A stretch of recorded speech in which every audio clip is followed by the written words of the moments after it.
Okay, going to show you the operation of a Ladypack control panel. Obviously we've switched the machine on. This top row here is the heaters. That turns the heaters off. That turns all of the heaters on. If you're going to go off to lunch or you're not going to use it for half hour or so, you can put it onto what we call energy saving mode or half power mode. That will keep the machine ticking over, keep it warm for when you come back and need to use the machine again, and you run it on full mode.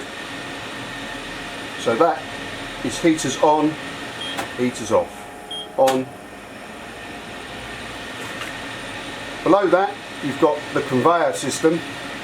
That's the conveyor off, so if you just wanted to use the machine purely to L-seal and pick product up without it going off and shrinking, you would use it with the conveyors off.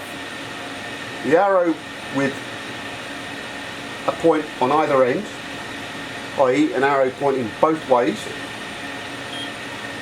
is basically the machine will take the product into the tunnel, stop and shrink, then it will bring the product back to the operator.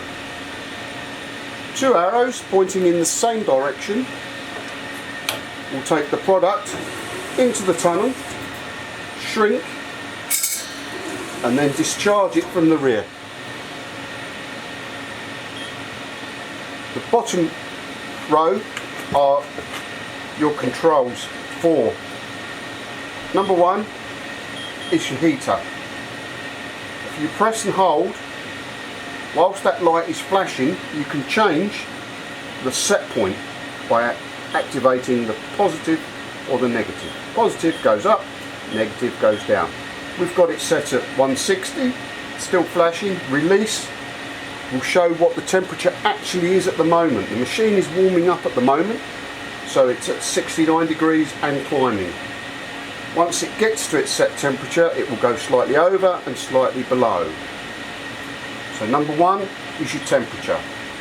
Press and hold whilst flashing, you can adjust.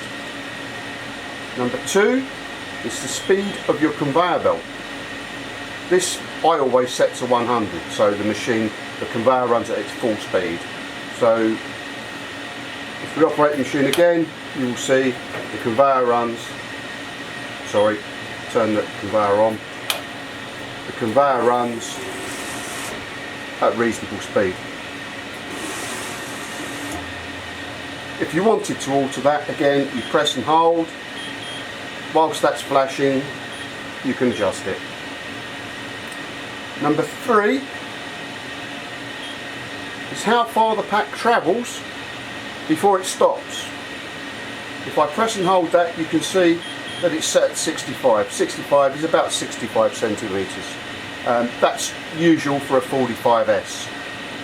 I would tend to set it at that setting. Again, if you wanted to adjust it whilst it's flashing with your finger on, up and down, release, shows it'll overrun slightly because it reads on a photo eye on the back of the motor, but it is set at 65. If I operate, you'll see it overrun slightly.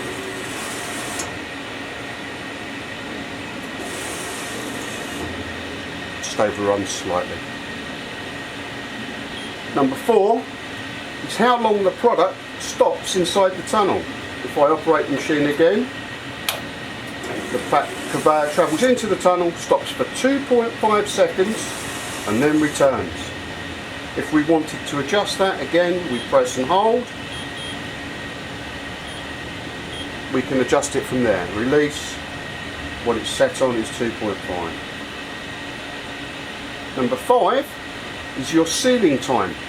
Because it's an impulse sealer, that means it comes on when the arm is brought down and pulses.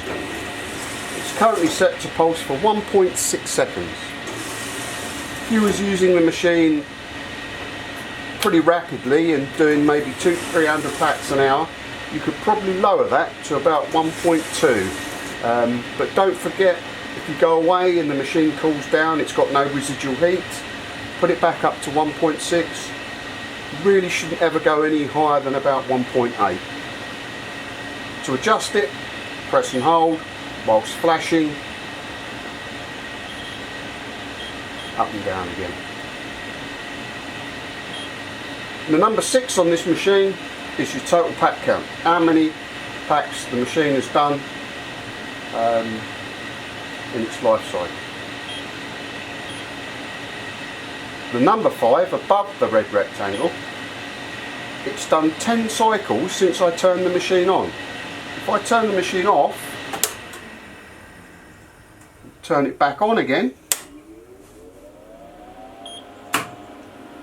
and now if we activate number 5, the number 5, not the red rectangle, it will show 0. Total pack count won't 0, but the partial pack count, since the machine's been switched on, will. So you now, if we operate the machine, it will do 1 cycle and display so. That's about it really.